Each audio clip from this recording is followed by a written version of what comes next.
에베소서 2장. 얼마 전까지만 해도 여러분은 죄로 인해 낡고 정체된 삶에 빠져 있었습니다. 그때 여러분은 참된 삶에 대해서는 아무것도 모르고 이 세상이 가르쳐 주는 대로 살았습니다. 여러분은 더러운 불신을 폐에 가득 채우고서 불순종의 기운을 내뿜었습니다. 우리는 너나 없이 자기가 하고 싶은 것을 마음대로 하며 그렇게 살았습니다. 우리 모두가 같은 배를 타고 있었던 것입니다. 하나님께서 평정심을 잃고 우리 모두를 쓸어버리지 않으신 것은 정말로 놀라운 일입니다. 오히려 하나님은 한없는 자비와 믿을 수 없을 만큼 엄청난 사랑으로 우리를 품어주셨습니다. 하나님은 죄로 죽은 우리 생명을 떠 맡으시고 그리스도 안에서 우리를 살리셨습니다. 하나님은 그 모든 일을 우리의 도움 없이 혼자서 이루셨습니다. 그런 다음 우리를 들어 올리셔서 가장 높은 하늘의 메시아 예수와 함께 앉게 하셨습니다. 지금도 하나님께서는 우리를 그분이 원하시는 곳에 두시고 이 세상에서나 저 세상에서나 그리스도 예수 안에서 은혜와 사랑을 우리에게 쉼없이 쏟아부어 주십니다. 구원은 전적으로 하나님이 생각해내신 일이고 전적으로 그분이 하신 일입니다.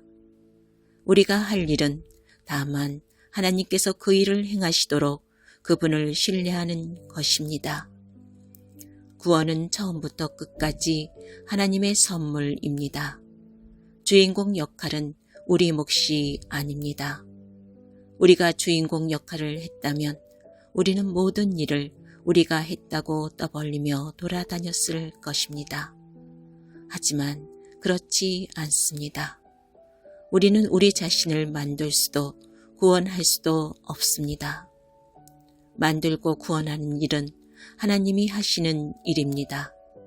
하나님은 그리스도 예수를 통해 우리 각 사람을 지으셨습니다. 그렇게 하신 것은 그분께서 하시는 일, 곧 우리를 위해 마련해 놓으신 선한 일, 우리가 해야 할 그 일에 우리를 참여시키시려는 것입니다.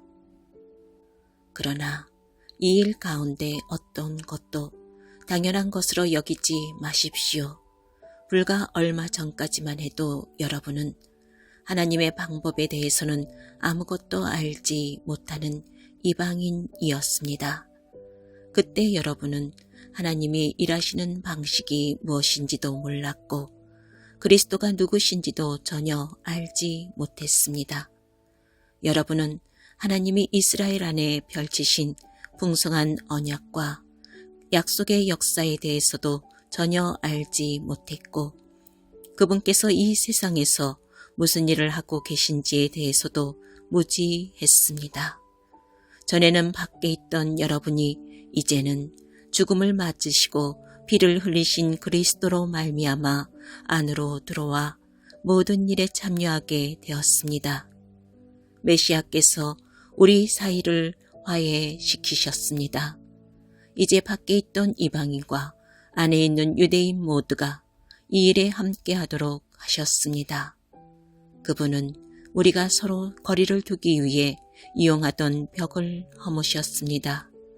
그분은 도움보다는 방해가 되었던 깨알 같은 글자와 각주로 꽉 찬 율법 조문을 배지하셨습니다.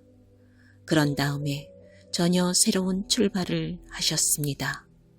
그분은 오랜 세월 동안 증오와 의심에 사로잡혀 둘러 갈라져 있던 사람들을 그대로 두지 않으시고 새로운 인류를 지으셔서 누구나 새 출발을 하게 하셨습니다. 그리스도께서 십자가에서 죽으심으로 우리를 화해시키셨습니다. 십자가는 우리로 하여금 서로 껴안게 했습니다. 이로써 적대 행위는 끝났습니다. 그리스도께서 오셔서 밖에 있던 여러분에게 평화를 전하시고 안에 있는 우리에게도 평화를 전하셨습니다.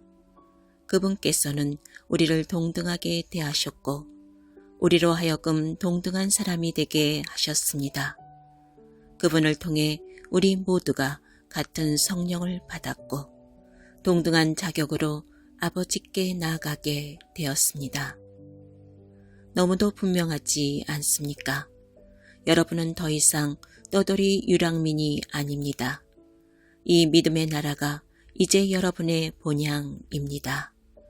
여러분은 더 이상 나그네나 이방인이 아닙니다. 여러분은 이 믿음의 나라에 속한 사람입니다. 여러분은 여느 사람 못지않게 그리스도인이라는 이름에 딱 어울리는 사람입니다. 하나님은 한 집을 짓고 계십니다. 하나님은 우리가 어떻게 이 믿음의 나라에 이르게 되었는지 따지지 않으시고 우리 모두를 사용하셔서 그분이 짓고 계신 그 일에 우리를 참여시키십니다. 하나님은 사도들과 예언자들을 기초로 삼으셨습니다. 이제 벽돌을 차곡차곡 쌓듯이 여러분을 그 기초 위에 끼워 넣으십니다. 그리스도 예수께서는 그 건물의 각 부분을 떠받치는 모퉁이 돌입니다. 우리는 날마다 그 집의 모양이 잡혀가는 모습을 봅니다. 그 집은 하나님께서 세우시는 성전, 우리 모두가 벽돌처럼 쌓여 이루어지는 성전, 하나님이 머무시는 성전입니다.